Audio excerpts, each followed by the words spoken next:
Today, we're going to be taking a look at Apple's latest earnings report and explore questions like this. How does Apple beat when it comes to earnings and the stock still struggles? Apple's been beating earnings expectations for over a decade now, yet the stock still surprises traders almost every quarter. And today's another perfect example of that. Earnings alone do not move a stock.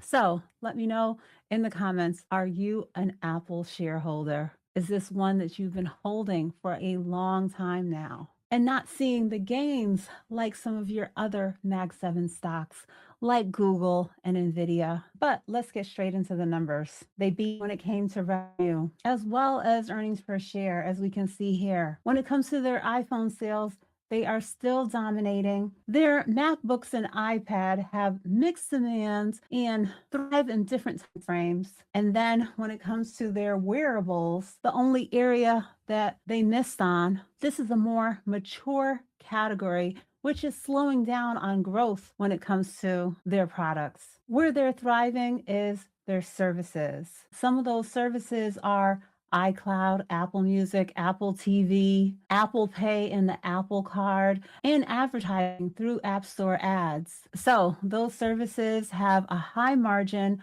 and are predictable. Now let's take a look at the stock price after this $143 billion revenue number has been announced. Stock price is up about 0.5% in the after hours. It shot up to 266.80 at about 4:30 and then came back down. When it comes to Apple, they've beat when it came to earnings over the last 15 quarters. So basically, the market already expects perfection. A beat isn't enough. It has to be by a large percentage. Forward guidance matters when it comes to this company. What's coming up matters more than the results of the last quarter.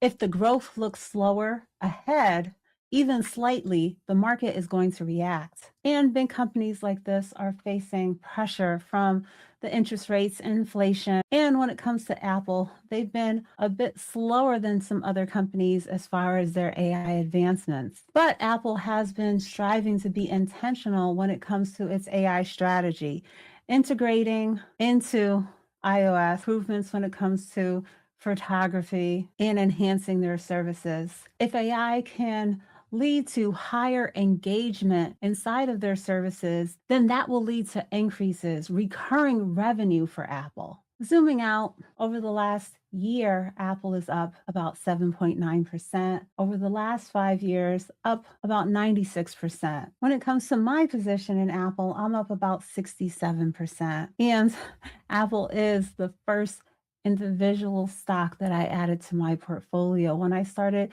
investing outside of my 401k. My average price is $155.77. And when it comes to Apple, I would have had a larger position, but I took a long break from investing into it when my average was about $120 because I didn't want to, quote unquote, mess up my average. At that time, I wasn't having that long-term mindset of when the share price was going to be over $250 and according to analysts on its way to an average price target of about 303 and a high of 350. So just like Microsoft, who just had their earnings yesterday with strong numbers beating all of the estimates, but they faced a significant drop when it came to their share price. Earnings can lead to volatile reactions in spite of strong fundamentals. So you have to make sure that you do the work when it comes to incorporating individual stocks,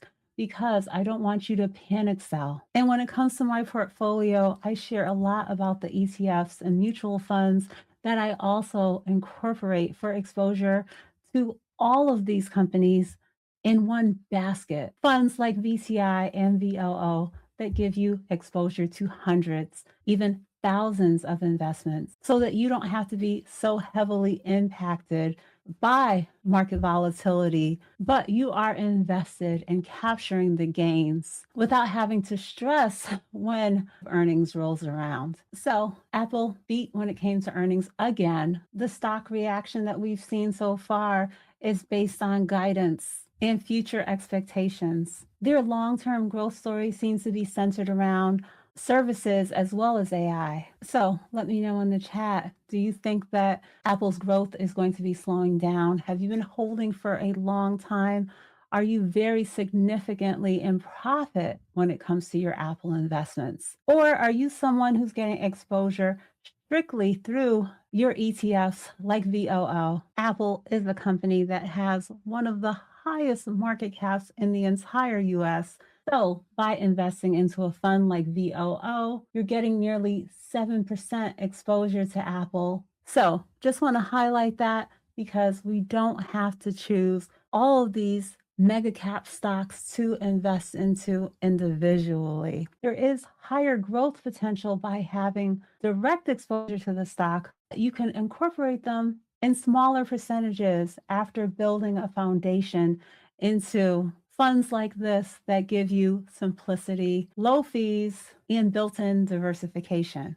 So if you haven't already, give this video a thumbs up, subscribe, hit that notification bell, check out my referral links for MooMoo, KGU, and click that join button for channel membership. I hope you enjoyed this video. Thanks for watching. Okay, bye.